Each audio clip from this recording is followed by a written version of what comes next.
Welcome back to another session of product review. So I don't really know if you would consider this a product review, but it's definitely tips on how to travel with the baby. So that mom and dad who were both sending me messages like, when is this video coming up? Here you go. I'm so sorry it took this long, but it's finally here. So let's start with the basics.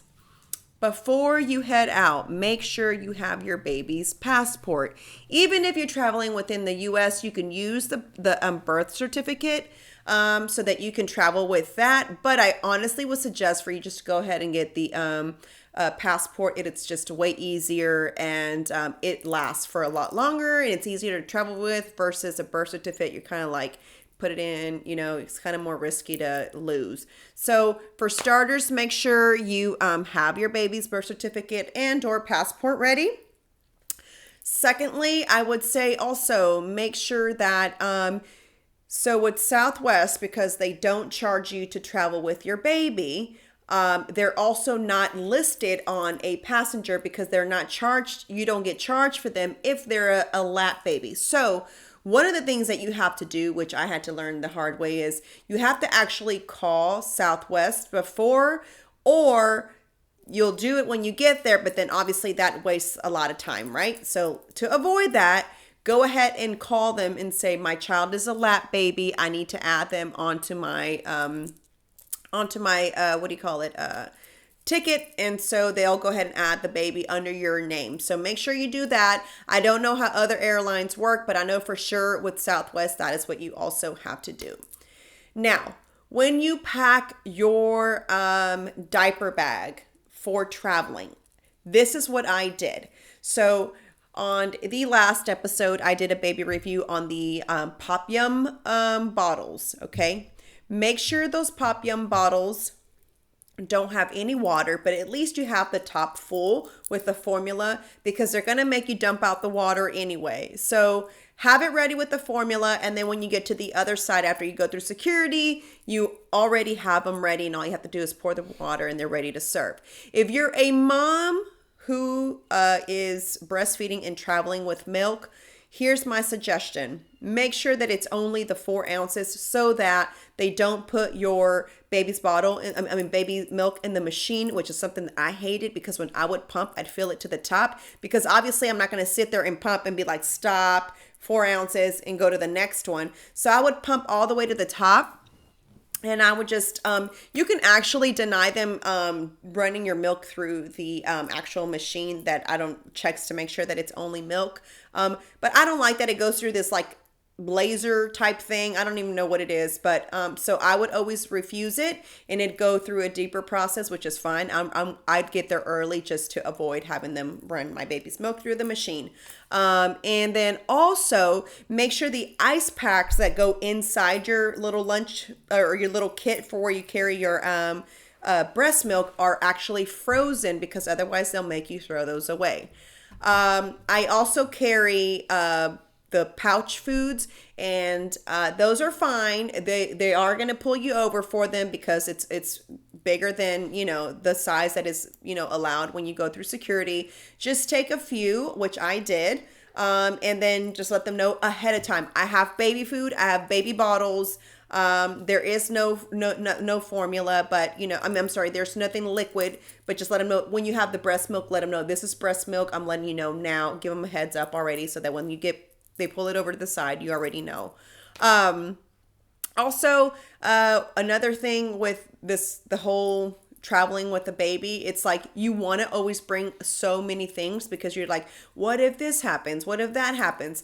I'm guilty of the what ifs, but I learned that with time, you seriously just go based on the amount of travel time that you will be on the airplane as to what you will need, because once you land, you have access to your stuff. So no need to overpack in that backpack. So one thing that I do is I make sure that I have 5 diapers in the backpack with wipes, and it's already in my little fold out. So it's ready to go so that if the baby needs to be changed on the airplane, I just grab it and go. Here's another thing. Make sure your baby is either, I always travel with Penny and she wears onesies, almost like PJs type onesies, because they're just kind of easier to strap off. And then as I change her, then I strap it back on quickly. So you can find really cute little PJs that look like things that they can wear out. So I try to do that because you obviously want to be in and out when you're in a restroom at the airport. And sorry, the airplane. They're super small. Space is super limited. So just make sure that they're dressed like with easy access to where you can go, and you're not having to like unzip, undo. I get it because I like to dress my baby cute too, but just make it easier on yourself. So make sure that whatever it is that your baby is wearing to the airport, it's comfy for the baby, because they're gonna be the ones that get antsy, and you want them to be comfortable. And just make sure that you also have easy access to be able to change them quickly, because I've even changed Penny in my seat before. So she had something that I could just pull down. I changed her quickly and put it back up. So just keep that in mind as you also bring things in your backpack. I know some of you have asked, but I need to bring the formula. Yes, you do. But if you have those Pop Yum bottles, you have enough in there to make however many bottles you need to make for your trip. If you would have to travel with that big bin, I would say put them in some kind of like freezer bag so that you can fold it up and it fits better in your backpack versus carrying this big old bin or tub inside your backpack. So I do that. I also bring her sippy cup empty, so that when I get to the other side, I can buy her apple juice or some kind of juice for her to drink, and I just fill it up, and we have it available for the entire trip. And so that's something else that I do. So I bring one sippy cup also so that she has that ready to go. Now, as far as how to entertain her, I know. That is the hardest part, right? But not only is that hard, it's also the popping of the ears. If you're a mom that actually breastfeeds, it's easy for us because all we do is pop our boob in their mouth and they'll start sucking, and that helps as the airplane takes off. So that's the advantage that breastfeeding moms have. If you're a mom that bottle feeds, then go ahead and, just kind of have the bottle ready or some kind of juice ready so they can keep swallowing and keep those ears popping. And then, make sure that, be just kind of conscious of it, making sure that they're kind of swallowing, because at least Penny, she'll kind of like scratch her ear, and that's how I know that it's bothering her. So I'll keep making sure that she's sucking or eating some kind of snack to make her swallow so that her ears keep popping. So that's also ways that will help with that. I try to sit by the window also because they can look out the window and it kind of entertains them for a hot minute and they're just kind of looking. So I do that. So if you're able to get a window seat, I would for sure recommend it. Penny rides in my lap, and that's just because that's how we save money. And so if you didn't have to have your baby in your lap and you're willing to buy them a seat, great.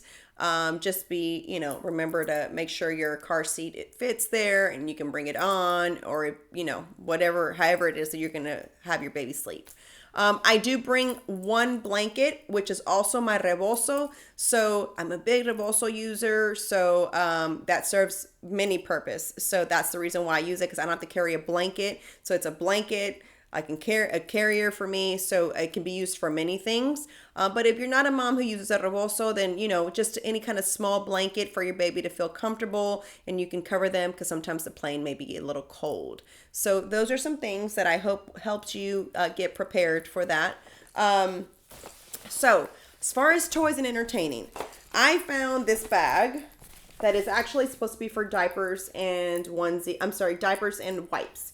So I used it to carry all her toys. So whatever fits in this bag is that's all the toys that I take. I take nothing else with me. So whatever we travel, this is the bag I fill up with toys. And sometimes they vary. It just depends on what mood she's kind of in, and if she's whatever she's into. Right now she's into this little purse that I just bought her with keys and a wallet and a cell phone. So she walks around talking on the cell phone, which I don't know who she's talking to, but she thinks she is. So in this bag, I carry the simplest toys. I carry one little plush toy, which it's just something for her to entertain herself with. There's always a little mini book in here, and it's just, she just likes to flip it. I carry 2 or 3 in there, but usually one of the books is in there. This paper maker, everyone, trust me, this is like a must-have. For some reason, this entertains her forever and ever. So this is also a good thing to have in there. This little ABC wannabe pad. I don't really know what it is. Entertains her. I don't know why, but it does. So I bring it along, and that entertains her. There's different levels. One says the ABCs, then says the colors, and it also says the animal that's on these little keys. So she'll just sit there and press it and has no idea what it says, but she uses it. So we do keep that in there. The latest toy that I found that entertains is this stupid little thing, and she just watches it falls. And I had no idea, but I actually saw another YouTube mom who suggested these, and I was like, no way can this entertain a child. Yes, it does. You just put it down on that seat, on that little table at the on the airplane, and they just watch it, and she just watches it, falls, and we just turn it over, and again, it's just dropping. So this is super entertaining for them, so this can keep her. These were actually $3 on Amazon, 2 for $3. So I will have those on the link in my Amazon front store for you to see. This little ball, yes and no. Sometimes she likes to throw it underneath the seat, so I don't always recommend these balls but just the whole rattling part of it, she enjoys. So we keep that in there. And then lastly, I do carry this old cell phone with me because she thinks she doesn't know what she's doing, but she'll just start pressing and doing things on here, and so she thinks she's working the phone. But here's another thing. I do have a few of her videos saved on here that are from her Reino Infantil cartoons that she watches, Pika Pika, and they're saved on here, and we'll play them so that she can watch them. And I'm not for her wearing headphones just yet to listen to these things, so I just turn it down really low, and I'll just set it up, and I'll have her watch it for a little bit. So that's just my emergency. I really don't like gadgets for her, but this is easy. She just likes to press it. It doesn't do anything. So it's an old phone that I have, and so I just let her use it and kind of like play with it while we're on the airplane, and this too entertains her. I don't have it in here, but in her purse that I just got her favorite thing are keys also, which it came with. I'll do the product review on that one for you moms who have little girls. It's really entertaining. It has like a fake nail polish, has a fake powder, fake lipstick, keys, and like a little credit card in a purse, and she absolutely loves it and is entertained. So if we traveled recently with her, that would be definitely something that I would stick in my bag. So I think I've touched on everything you can possibly think of. Oh yes, and don't forget, always carry like any type of medicine that you can carry in your bag while you're going out of town is great. So make sure you bring the wipes to clean off, the table that's in the airport, because everyone uses those, and they're kind of germy and disgusting. So I make sure I wipe everything down before I even put her anywhere near the seats, even the handles on the side. I wipe those off. If she's by the window, I'll wipe off the window as well, just because I don't want we don't ever know who was on there. So we try to do that. And I try to carry make sure first aid kit is in my backpack at all times, but especially more so when we travel. And then like ointments, as far as like diaper rash ointments, I carry sunscreen and mosquito repellent, just because you never know. You'll be out and you may need it. And so if you already have it, why not just carry it with you in your bag? And those are things that you probably need anywhere that you go, because it's more than likely something will happen when you have a child. So anyway, I hope that kind of helped you kind of prepare for your trip. I know that you guys were going on a trip to the fan who reached out. I know you guys were actually trying to go out of town to Mexico City. So I hope you enjoyed your trip, and I hope this helped. So stay tuned for next week. I'll definitely review more products. A lot of you guys have asked for makeup reviews and so forth. I'll try my best, because I'm not the best at makeup. I just wear the very minimal thing, which is just nothing almost, but I'll try my best to throw something out there to you guys and see what does. So make sure you like, share, subscribe, guys. Leave a comment below. Let me know what you think, guys, think of the videos. And I'll see you again next week on our next product review. Thank you for tuning in, guys.